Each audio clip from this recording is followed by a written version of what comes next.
आज के टाइम में ऐसा कौन है जिसे सिर्फ़ एक ही चीज़ चाहिए अपनी लाइफ में। मुझे तो नहीं लगता कि किसी भी इंसान की सिर्फ़ एक ही इच्छा हो।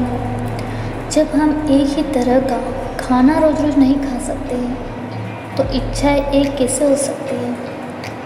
तो कहने का मतलब ये है कि हमारी इच्छाएं कभी भी ख़त्म नहीं हो सकती है और होनी भी नहीं चाहिए।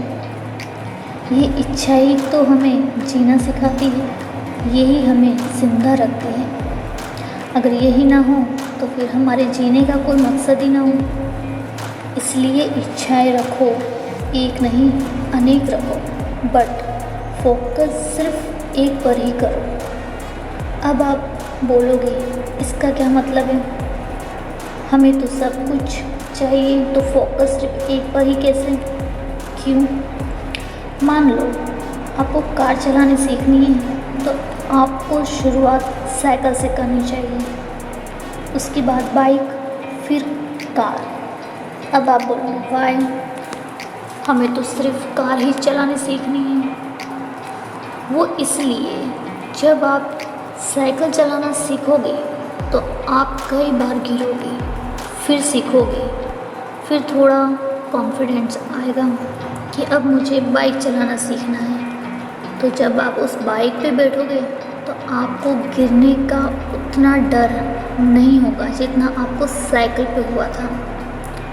वो ये सोचेगा इंसान कि हाँ, मैं बाइक चलाना सीख लूँगा जल्दी, और जब कार चलाने की बारी आएगी तब उसे घबराहट तो होगी, पर उतनी नहीं जितनी उसने साइकिल और बाइक चलाने की टाइम हुई थी।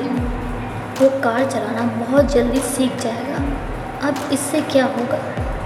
इससे ये होगा कि उसकी नॉलेज बढ़ेगी और बाय चांस कभी कोई प्रॉब्लम भी हुई तो वो उसे खुद ही सॉल्व कर लेगा और एक सेटिस्फाइड भी होगा कि मुझे कॉन्फिडेंट है कि मैं अगर किसी और को भी कार चलाना सिखाऊंगा तो शॉर्ट टाइम में और बहुत अच्छी तरीके से सिखा सकता हूँ।